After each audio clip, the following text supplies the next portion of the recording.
আসছে রমজানে একবার হলেও তোমরা এভাবে করে ছোলা বুট রান্না করে দেখো। এই ছোলা বুট দিয়ে মুড়ি মাখিয়ে খেতে দারুণ লাগে।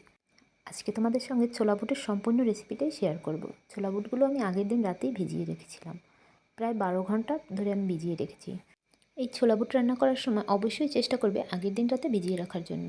আর যদি তা না হয় অন্তত 12 ঘন্টা আগে ভিজিয়ে রাখবে। আর আমি সাথে এখানে 2টো আলু চিড়ে দিয়েছি মাঝখান থেকে।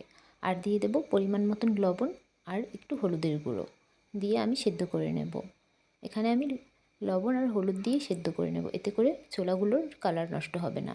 আর আমি প্রেশার কুকারে সেদ্ধ করে নেব। এখানে আমি 5টা সিটি দিয়ে নেব প্রেশার কুকারে।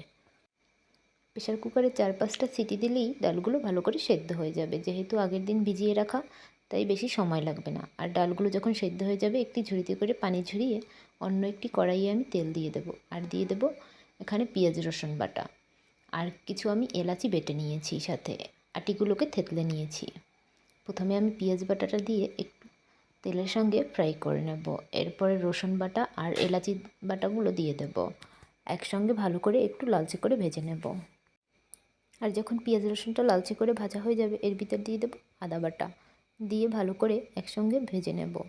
আর আদার গন্ধ যখন চলে যাবে এর ভিতরে একটু পানি দিয়ে দেবো অন্যান্য মশলাগুলো। এখানে আমি দিয়ে দেবো 1/2 চামচ হলুদের গুঁড়ো আর দিয়ে দেবো জিরের গুঁড়ো। আর এখানে আমি চটপটির মশলাটা ব্যবহার করেছি। এখানে চটপটির মশলাটা অবশ্যই ব্যবহার করার চেষ্টা করবেন, এতে করে ছোলা বুটের স্বাদটা অনেক গুণ বেড়ে যাবে।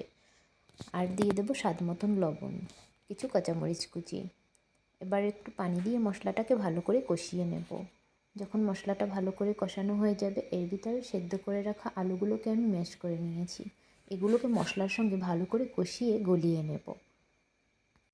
আলুগুলো সেদ্ধ করে ম্যাশ করে এভাবে গলিয়ে দিলে ছোলা বুটগুলো খেতে যে এত মজা হয় তা আপনাদেরকে বলে বোঝানো যাবে না। অবশ্যই বাসায় একদিন ট্রাই করবেন। এবার আমি একটু পানি দিয়ে ছোলা বুটগুলো দিয়ে কিছুক্ষণ নেড়েচেড়ে মিশিয়ে নেব। ছোলা বুটের সঙ্গে আমি মশলাটাকে ভালো করে মিশিয়ে নিচ্ছি। যখন মশলাটা ভালো করে মেশানো হয়ে যাবে এরপরে আমি সামান্য একটু পানি দিয়ে কিছুক্ষণের জন্য রেখে দেব।